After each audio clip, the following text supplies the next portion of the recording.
Coming up on HIGMT, more Model Ys have been spotted at GigaFactory Shanghai, another update from Ryan Shaw and his Model Y, Mustang Mach-E versus Model Y comparisons, and the price per kilowatt hour reaches an important milestone. Welcome to How I Got My Tesla, the podcast of indeterminate length for Saturday, December 19th, 2020, episode 21 in Ottawa, Ontario. I'm Matt Wilson. Let's start off with a few Tesla things you should know. This week we have several posts regarding the Made in China Model Y, and the first two come from TSLA.com. Tesla's GigaPress machines at GigaFactory Shanghai appear to be working, as can be seen in recent drone videos. Several castings for what appears the Model Y were recently discovered around the Gigafactory. There's also footage of Tesla's continued expansion at Gigafactory Shanghai for what many are indicating for a Phase 3 expansion. Reports also indicate that Tesla will set up 8 GigaPress machines at Gigafactory Berlin, hinting at the widespread use of the one-piece castings across the company's lineup in the near future. And another Tesla Model Y made in China variant was recently spotted at a test site near Gigafactory Shanghai. Another bar chart race has been made available by Twitter user Tesla Owners Mexico and written up by TSLA.com. Previously, I noted a bar chart race in episode 14 where EV sales were tracked since 2010. This time around, we took a look at Tesla's overall value, compared it against the most valued automobile companies from around the world. Now, it should be noted that Tesla's valuation has been problematic for quite some time, with some repeatedly indicating that Tesla might be overvalued by quite a lot. So although the chart race would appear that Tesla has skyrocketed to the top in a short amount of time, perspective should be given to the data actually pointing to this trend. Tesla announced it will shut down its Model S and Model X production lines for 18 days starting towards the end of December at its Fremont facility. It is thought that Tesla would retool production lines for refreshed Model S and Model X during this announced shutdown. Sales for the Tesla's premier vehicles have somewhat stalled over the past few years, while Tesla has concentrated its efforts on the Model 3 and Model Y. Tesla has shut down production lines in the past, but the 18-day shutdown is being marked as somewhat unusual even for Tesla. Tesla employees have been given working options during the shutdown time, including working elsewhere within the facility, taking vacation, and other paid leave arrangements. The highly anticipated Ford Mustang Mach-E, currently in production and scheduled to begin deliveries this month, has many people wondering how it stacks up against the Tesla Model Y. For quite some time, we've seen Model Y versus Mach-E showdowns, but InsideEVs.com goes beyond the surface level, and these two EVs might be more similar than you think. Both vehicles are part of an emerging electric crossover segment, so check out the really long article from the show notes below. Inside EVs compares the two vehicles across several categories, including selling process, design, software updates, self-drive features, and charging network. Now, for me, the Mach-E will probably be the alternate to any other Tesla that I could possibly get in the near future. I think the Mustang Mach-E compares well to the Model Y, and it is at a definite lower price point than Tesla's offerings. But the whole purpose of this podcast and this story is to see how I actually get myself into a Model Y. The Mach-E, I've seen those around town. People are driving them. It's a sharp-looking vehicle, and I'm sure it performs very well. I'm not exactly sure what the range is. Based on whatever battery technology that you're using is probably quite a bit. I think the range is probably going to be quite a bit lower than the Model Y, but I have to check into that. But more importantly, what really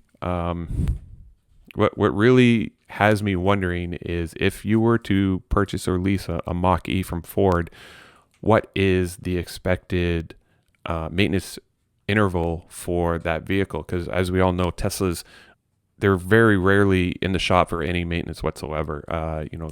The money that you save by not having to go through oil changes and constant maintenance of an internal combustion engine, that's money saved and put in your pocket. So when Ford releases a Mach-E, they are basically telling the service department that, okay, yeah, you're no longer required for this type of vehicle. Now that's if the Mach-E actually has the same type of reliability that most Teslas do. But I really wonder what the service interval is like for the all-electric Mach-E from Ford. The last thing I would want to see or even hear from Ford is telling me every 6 months, oh, you have to come in and we have to, condition your battery every 6 months at a cost of, $250. No, that kind of stuff just does not interest me at all. So, although the Mach-E, I think, is an important step for Ford in electrification of their fleet, I'm still definitely pushing to get into a Tesla just so that I can show dealerships here in town that, I'm not going to play their game anymore. There's a better way of obtaining an electric vehicle that doesn't rely on the franchise model in dealerships. And I think Tesla has pretty much nailed that down. Plus, I want to be able to advocate to my friends that, buying an all-electric vehicle, whether it's a Tesla or something from Nissan or from Ford, it's not as scary as one might think, especially with the given range that these new products are promoting. I think change is afoot, and I want to be part of that discussion to help people wean their way away from traditional vehicles with internal combustion engines. Electrek.co announced on Saturday that Tesla dealers now have been given the green light to throw in Supercharging for free for a year for the purchase of any new car. Tesla specifically issued the following instructions. All undelivered Model 3 and Model Y vehicles, which will be delivered by December 31st, will receive 1 year free Supercharging. This appears to be an on-again and off-again strategy for Tesla in the hopes to reach their 500,000 delivered vehicles for 2020. I personally thought that they should have made the free Supercharging announcement after their third quarter results so that more new Tesla owners would have access to the free Supercharging for 1 year. Tesla owner and YouTube influencer Ryan Shaw has posted more information regarding his Model Y and its cost. InsideEVs.com has a story and a link to his video, which is very comprehensive on just how much money Ryan has shelled out over the last 9 months. Ryan has kept track of every expense to explain exactly what the Model Y cost him.